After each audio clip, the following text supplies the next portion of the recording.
What's up, fam? I am back. It is me, your girl Bree, with the sleeve on the Pinterest way. Okay, it is a new year and I'm so excited. I'm sorry that I've been gone for so long. I promise I will not leave you in this way again.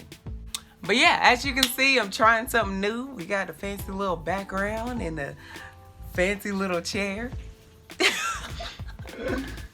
But what the heck, we'll see how it goes. But today's topic is, first things first, I'm sorry. If you guys have not already subscribed to this channel, please do so at this time, okay? And follow, hit the bell for notifications if you don't want to miss any more videos, all right? Let's run some stats. My highest weight was 289. My surgery weight was 277. My current weight is 179, and I hope and pray I can get to 155. I only say 155 because my physician suggested that I get down as low as possible to see where I am in the future because I'm thinking about plastics. So I'm trying to lose the weight so I can see what I have to deal with as far as loose skin, and we'll go from there. But today's topic is going to be on the dreaded stalls. If you have had weight loss of any sort, it doesn't even matter if you've had bariatric surgery or not, you have experienced a stall, okay? Where do I even go with this one, guys? Like, for real. Stalls are normal.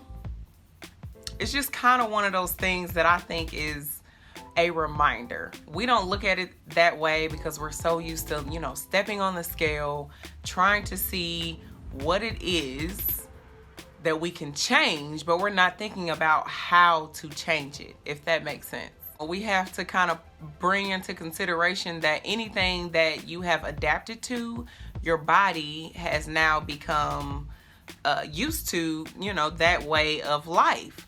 So that is why you come to a screeching halt in your weight loss. Number one, switch it up, okay? Just switch it up. That is like the most simplest yet hardest thing to do. But switching it up, okay? Changing something about your routine that can possibly shock your body into losing the weight again. Water, H2O, played a big part. I think it's important to drink a lot of water simply because you want to make sure that the food that you're eating is constantly being passed through. I mean, that sounds kind of gross, but if you think about it, you want to be able to do that. I know because we have a small stomach now, it is that much harder to have a bowel movement. I was one of those people who wasn't real consistent in the first place. So, after I had surgery, I feel like that changed, once I had the surgery. Then had to say to myself, okay, Brianna, you need to increase your water intake. And I'll say liquids altogether, not necessarily just water. Teas, I know I drink Smooth Move, which is a herbal tea that just, is natural. It's more so almost like a laxative tea, but in a less harsher form. So drink your liquids, get your water in. That is so, so important. And just because you want to stay hydrated, okay? Exercise. Exercise is very important, guys. It's very, very, very important. I don't know how else to say it. Of course, getting your food and your nutrients and all that stuff is probably 90% of the battle, but they all just really work together. Exercise is a big part of this simply because there's something called your resting metabolic rate, which I had absolutely no clue what that even was.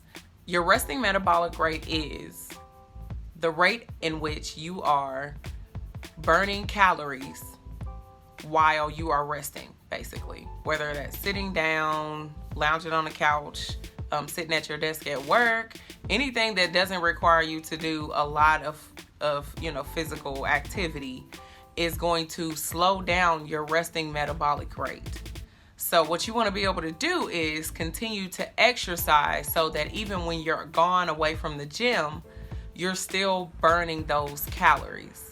So when you're sitting, it's okay to sit, because you have to eat, but you also want to be able to eat and then burn the fat at the same time. I would encourage you to write in a journal, log everything that it is that you are doing. I'm talking about verbatim. I'm saying from your food intake to your water intake to your exercise activity to your sleep patterns to, you know, your measurements and everything. You definitely want to keep track of that so that when you hit a stall, you're not freaking out, because you can now go back and say, this is what I did.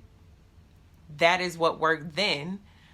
But now I have a log of what I did to kind of create a new routine off of, so that you can, you know, kind of decipher what it is that you need to change so that you can, again, boost your resting metabolic rate and you can get on the losing bench again.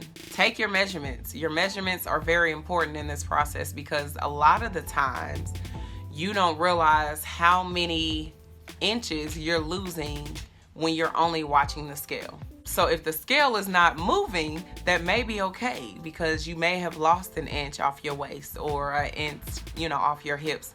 So, you know, keep in mind to track those things. I'm a year out. I'm not really concerned about the scale anymore, because I can tell that, you know, the progress is now coming on, you know, my physical aspect of things. So, yeah.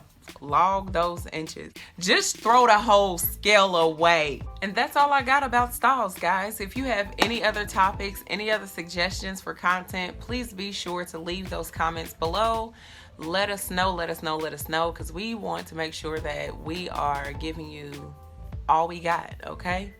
But until next time, I love you guys and see you later.